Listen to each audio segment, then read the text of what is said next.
അസ്സലാമലൈക്കും ഫ്രണ്ട്സ്. ഇന്നത്തെ എൻ്റെ വീഡിയോ പൊതിച്ചോറിൻ്റെ ഒരു വീഡിയോ ആണ് കേട്ടോ. അപ്പം നമുക്ക് പണ്ടത്തെ കാലം ഓർമ്മ വരും. പൊതിച്ചോറ് കാണുമ്പോൾ സ്കൂളിലൊക്കെ പോകുമ്പോൾ എനിക്ക് ഏറ്റവും ഇഷ്ടപ്പെട്ട ഇതിൻ്റെ അകത്തുള്ള കറി എന്ന് പറഞ്ഞു കഴിഞ്ഞാൽ തക്കാളി ചമ്മന്തി മുട്ട പൊരിച്ചതുമാണ്. മൈ ഫേവറേറ്റ് കറിയാണ്. രണ്ടും കോമ്പിനേഷൻ വളരെ ഇഷ്ടമാണ് എനിക്ക് കേട്ടോ. അപ്പോൾ നമുക്ക് ആദ്യം തന്നെ തക്കാളി ചമ്മന്തി ഉണ്ടാക്കുന്നത് കാണാം. അതിനുവേണ്ടി ഒരു പാത്രം അടുപ്പിൽ വെച്ചിട്ട് നമുക്ക് വെളിച്ചെണ്ണ തന്നെ ഒഴിച്ചു കൊടുക്കുക കേട്ടോ. കുറച്ചധികം വെളിച്ചെണ്ണ ഒഴിച്ചു കൊടുക്കുക. 2-3 ടേബിൾ സ്പൂൺ വെളിച്ചെണ്ണയൊക്കെ ഒഴിക്കാം. എന്നിട്ട് അതിലേക്ക് 1 ടീസ്പൂൺ കടുക് ഇട്ടൊന്ന് പൊട്ടിക്കാം.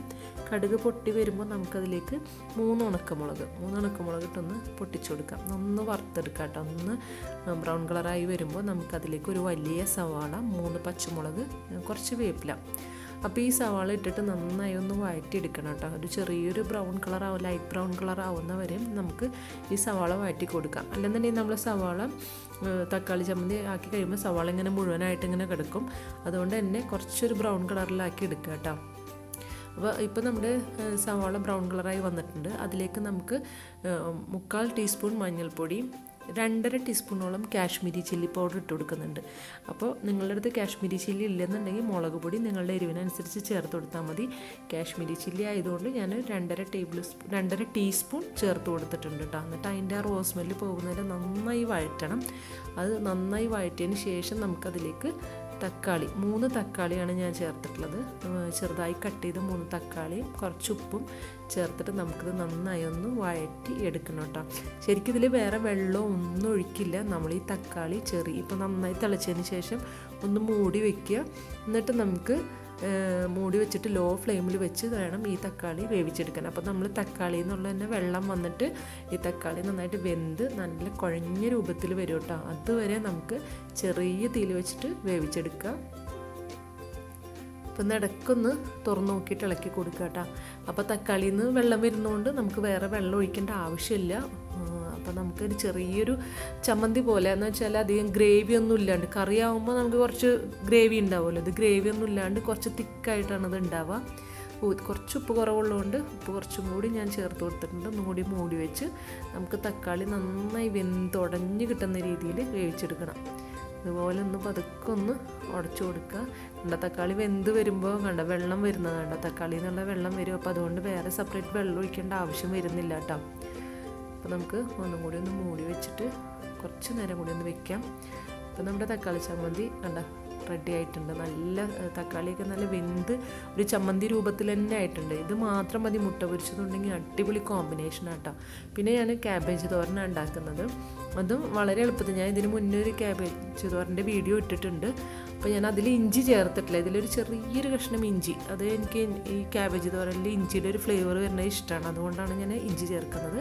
പിന്നെ ക്യാബേജ്, ചെറിയൊരു കഷ്ണം സവാള, പച്ചമുളക്, മഞ്ഞൾപ്പൊടി, ലേശം മുളക് പൊടി, വേപ്പില, ഇതെല്ലാം കൂടി നന്നായി എല്ലാം കൂടിയിട്ട് ഒരുമിച്ചാണ് കേട്ടോ ഞാൻ ഇട്ടിട്ട് കടുക് പൊട്ടിച്ച് ഇഞ്ചി ഒന്ന് വഴറ്റിയിട്ട് ഉണക്കമുളകും വഴറ്റി അതിന് ശേഷം ഈ ക്യാബേജ് ഇട്ടൊന്ന് ഇളക്കി ഒന്ന് മൂടി വെച്ചിട്ട് വേവിച്ചെടുക്കേണ്ടി ചെയ്യുന്നത്. അതിലും വെള്ളം ചേർക്കേണ്ട ആവശ്യമില്ല. ചെറിയ തീയിലിട്ട് വേവിച്ചെടുത്താൽ മതി. ഇതിന് മുമ്പുള്ള ഒരു വീഡിയോയിൽ ഞാൻ ക്യാബേജ് ഉണ്ടാക്കുമ്പോൾ തേങ്ങ ചതച്ചെടുത്തിട്ടാണ് ഞാൻ ചെയ്തിട്ടുള്ളത്. ഇത് ഞാൻ വെറുതെ തേങ്ങ അതിലിടുകയും ചെയ്യുന്നത് കേട്ടോ. അപ്പോൾ നമുക്ക് ഇത് എളുപ്പത്തിൽ ഉണ്ടാക്കാൻ പറ്റുന്നൊരു തോരനാണല്ലോ ക്യാബേജ് തോരൻ എന്ന് പറയുന്നത്. അപ്പോൾ കയ്യിലേക്ക് കുറച്ച് തേങ്ങ ഇട്ട് കൊടുത്തിട്ട് ഒന്ന് മിക്സ് ചെയ്തിട്ട് നമുക്കൊന്ന് ചൂടാക്കി ഓഫ് ചെയ്യാം. പെട്ടെന്ന് ആവി കയറി വേവുന്നൊരു സാധനമാണ് ക്യാബേജ്. അപ്പോൾ നമ്മുടെ ക്യാബേജ് തോരനും ഇവിടെ റെഡി ആയിട്ടുണ്ട്. ക്യാബേജ് തോരൻ്റെ വേറൊരു വീഡിയോ ഞാൻ ഇട്ടിട്ടുണ്ട്. അതിൻ്റെ ലിങ്ക് വേണം ഡിസ്ക്രിപ്ഷനിൽ ഇടാം കേട്ടോ. പിന്നെ ചമ്മന്തിക്ക് 3 ചെറിയ ഉള്ളി, ചെറിയൊരു കഷ്ണം ഇഞ്ചി, 2 വേപ്പില, 3 ഉണക്കമുളക് ഞാനൊന്ന് വറുത്തെടുത്താണ്. ഇത് നല്ല എരിവുള്ള ഉണക്കമുളക് ആയതുകൊണ്ട് 3 ഞാൻ എടുത്തിട്ടുള്ളൂ കേട്ടോ. പിന്നെ നമുക്കിതിലേക്ക് ആവശ്യത്തിനുള്ള ഉപ്പിട്ട് കൊടുക്കാം. പിന്നെ ഞാനൊരു ലേശം, അത് ഞാൻ ആദ്യം ചതച്ചെടുത്തു കേട്ടോ. ആദ്യം ചതച്ചെടുത്തതിന് ശേഷം ഒരു 1/4 ടീസ്പൂൺ മുളക് പൊടി, ഒരു ചമ്മന്തിയുടെ ഒരു കളർ കിട്ടാൻ വേണ്ടിയിട്ട് ചേർക്കുന്നതാണ് കേട്ടോ മുളക് പൊടി. 1/4 ടീസ്പൂൺ മുളക് പൊടി ചേർത്തിട്ട് ഒരു 3/4 കപ്പോളം തേങ്ങയും, പിന്നെ ഒരു ചെറിയ കഷ്ണം പുളി, ചെറിയ അല്ലി വെളുത്തുള്ളി, ചെറുതാണ് കേട്ടോ. അതിങ്ങനെ വീഡിയോയിൽ കാണുന്ന അത്ര വലിപ്പമല്ല, ചെറിയൊരു വെളുത്തുള്ളി. അത് ഓപ്ഷണലാണ്, നിങ്ങൾക്ക് വേണമെങ്കിൽ ഇട്ടാൽ മതി. എന്നിട്ട് അതെല്ലാം കൂടി നല്ല ചമ്മന്തി പാകത്തിൽ ഒന്ന് ചതച്ചെടുക്കുക. അപ്പോൾ നമ്മുടെ ചമ്മന്തി റെഡി ആയിട്ടുണ്ട്. ഈ മുട്ട പൊരിക്കാൻ പോകുന്നതിൽ സവാള 1 പൊടിയായി അരിഞ്ഞ് വെച്ചിട്ടുണ്ട്, ചെറിയൊരു കഷ്ണം ഇഞ്ചി, 2 പച്ചമുളക്, വേപ്പിലൊക്കെ ഒന്ന് പൊടിയായി അരിഞ്ഞിട്ടുണ്ട് കേട്ടോ. ഇതിലേക്ക് ഞാൻ ഉപ്പിട്ടിട്ടൊന്ന് മിക്സ് ചെയ്യുന്നുണ്ട്. അപ്പം നമ്മൾ ഈ സവാളയിൽ ഉപ്പിട്ട് മിക്സ് ചെയ്യുമ്പോൾ മുട്ടയുടെ മീതെ ഇടുമ്പോൾ അവിടെ ഇവിടെയൊക്കെ ആയിട്ട് ഇങ്ങനെ ചിലപ്പോൾ ഉപ്പ് കൂടി കുറഞ്ഞൊക്കെ നിൽക്കും പല സ്ഥലത്തായിട്ട്, ശരിക്കും മിക്സ് ആയില്ലെങ്കിൽ. അപ്പോൾ അതുകൊണ്ട് ഞാൻ സവാളയിൽ ഉപ്പിട്ടിട്ടൊന്ന് മിക്സ് ചെയ്തതിന് ശേഷമാണ് ഈ മുട്ട അതിലിട്ടൊന്ന് ബീറ്റ് ചെയ്തെടുക്കുന്നത് കേട്ടോ. അപ്പോൾ നമ്മുടെ ഈ ഉപ്പ് എല്ലായിടത്തും ഒരേപോലെ മുട്ടയിൽ പിടിച്ചോളൂ കേട്ടോ. ഇപ്പോൾ നന്നായി ഒന്ന് എടുത്തിട്ട് നമുക്ക് പാൻ അടുപ്പിൽ വെച്ചിട്ടുണ്ട്. ഞാൻ പാൻ അടുപ്പിൽ വെച്ചിട്ട് ഓൺ ചെയ്തിട്ടുണ്ട് കേട്ടോ. അപ്പോൾ മുട്ട മിക്സ് ചെയ്തെടുക്കുമ്പോഴത്തേക്കും നമ്മുടെ പാൻ ചൂടായിട്ടുണ്ടാവും. അതിലേക്ക് കുറച്ച് വെളിച്ചെണ്ണ ഒഴിച്ച് കൊടുക്കുക. പിന്നെ ഈ മുട്ട അതിലേക്ക് ഒഴിച്ച് നമുക്ക് ഫ്രൈ ചെയ്തെടുക്കുക. അപ്പോൾ ഞാൻ രണ്ടാക്കിയിട്ടാണ് കേട്ടോ ഫ്രൈ ചെയ്യുന്നത്, 2 പ്രാവശ്യമായിട്ടാണ് ഫ്രൈ ചെയ്തെടുക്കുന്നത്. നമുക്കിതൊന്ന് തിരിച്ചിട്ട് കൊടുക്കാം. പിന്നെ മുട്ട പൊരിക്കുന്നതും പ്രത്യേകിച്ചും ആരോടും പറയേണ്ട ആവശ്യമില്ല, എല്ലാവർക്കും അറിയുന്ന ഒരു കാര്യമായിരിക്കും മുട്ട പൊരിച്ചെടുക്കുന്നത്. അപ്പോൾ അതും മുട്ട പൊരിച്ചതും റെഡി ആയിട്ടുണ്ട് കേട്ടോ. അപ്പോൾ നമുക്കിനി പൊതിച്ചോറിന് വേണ്ട ഇല തയ്യാറാക്കാം. അതിന് വേണ്ടി എടുത്തിട്ടുള്ള ഇല ഈ വാഴയിലയുടെ തുമ്പ് ഭാഗത്താണ് കേട്ടോ ഞാൻ എടുത്തിട്ടുള്ളത്. അതൊന്ന് ഇതുപോലെ അടുപ്പിൽ വെച്ചിട്ടൊന്ന് ചൂടാക്കി എടുക്കാം. അപ്പോൾ അതിൻ്റെ നടുവിൽ കുറച്ചൊന്ന് നന്നായി ചൂടാവണം കേട്ടോ, എന്നാലും അത് മടങ്ങി ശരിക്കും കിട്ടുള്ളൂ. അപ്പോൾ മടങ്ങി കിട്ടിയില്ലെങ്കിൽ അത് ഒടിഞ്ഞു പോകും, ശരിക്കും അങ്ങോട്ട് വാഴ അങ്ങോട്ട് ചൂട് തട്ടിയില്ലെങ്കിൽ. അപ്പോൾ അതുകൊണ്ട് നന്നായി ഒന്ന് വാട്ടിയെടുക്കുക കേട്ടോ. നന്നായി ഇതുപോലെ 2 സൈഡൊന്ന് വാട്ടിയെടുക്കുക.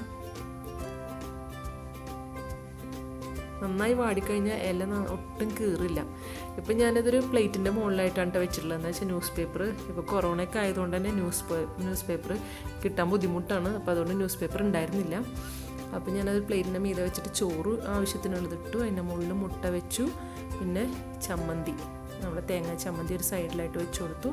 തക്കാളി ചമ്മന്തി വെച്ച് കൊടുത്തു. പിന്നെ ക്യാബേജ് തോരൻ വെച്ചു. പിന്നെ ഞാൻ മാങ്ങ അച്ചാറാണ് ഇട്ടുള്ളത്. കണ്ണിമാങ്ങ അരിഞ്ഞിട്ടുള്ള അച്ചാറാട്ടോ, മുറിച്ചിട്ടുള്ള മാങ്ങ അച്ചാറാണ്. അപ്പോൾ അത് വെച്ചിട്ട് നമുക്ക് ഇതുപോലെ ഇല മടക്കി റെഡിയാക്കാം. ഈ മടക്കി എടുത്തതിന് ശേഷം വേണം എനിക്ക് ന്യൂസ് പേപ്പർ തപ്പാനായിട്ടോ. ന്യൂസ് പേപ്പർ, പഴയ ന്യൂസ് പേപ്പർ ഒരെണ്ണം കിട്ടിയിട്ടുണ്ട്. അതിൻ്റെ മുകളിലായിട്ട് നമുക്ക് ഇത് വെച്ച് ഇങ്ങനെ മടക്കിയെടുക്കാം. 2 സൈഡിൽ നിന്ന് മടക്കി കൊടുക്കാം. അപ്പോൾ ഞാനിത് രാവിലെ തന്നെ തയ്യാറാക്കി വെച്ചിട്ടുണ്ട്. അപ്പോൾ ഉച്ചയ്ക്കാണ് ഹസ്ബൻഡ് ഭക്ഷണം കഴിക്കാൻ വരിക. അപ്പോഴത്തേക്കും രാവിലെ തന്നെ ഞാനിത് നേരത്തെ റെഡിയാക്കി വെച്ചിട്ടുണ്ട്. നമ്മളിത് റെഡിയാക്കി അപ്പം തന്നെ കഴിക്കരുത്. അതുകൊണ്ട് തന്നെ ഞാൻ രാവിലെ തന്നെ ഇത് റെഡിയാക്കിയിട്ട് പൊതിഞ്ഞ് വെച്ചിട്ടുണ്ട്, ഹസ്ബൻഡ് വരുമ്പോൾ കൊടുക്കാൻ വേണ്ടിയിട്ട്. അപ്പം നമ്മുടെ പൊതിച്ചോറ് റെഡി ആയിട്ടുണ്ട് കേട്ടോ. ഹസ്ബൻഡ് ഓഫീസിൽ നിന്ന് എത്തിയിട്ടുണ്ട്. അപ്പം അഴിച്ച് നോക്കുന്നുണ്ട് കേട്ടോ. നല്ല ടേസ്റ്റാണ്. എനിക്ക് ഏറ്റവും ഇതിൽ ഇഷ്ടപ്പെട്ടതെന്ന് പറഞ്ഞാൽ തക്കാളി ചമ്മന്തി മുട്ട പൊരിച്ചും കൂടിയുള്ളൊരു കോമ്പിനേഷനാണ്. അത് കാണുമ്പോൾ സ്കൂളിൽ പോയൊരു ഓർമ്മയാണ് വരുന്നത് ശരിക്കും. അപ്പോൾ ഉണ്ടാക്കാത്തവർ തക്കാളി ചമ്മന്തിയുടെ റെസിപ്പി ഈ രീതിയിൽ ഉണ്ടാക്കാത്തവർ തീർച്ചയായും ഒന്ന് ട്രൈ ചെയ്ത് നോക്കണം. അഭിപ്രായം കമൻസിൽ അറിയിക്കുക. ഇൻഷാ അല്ലാഹ് അടുത്തൊരു വീഡിയോ ആയിട്ട് വീണ്ടും വരാം. Thank you.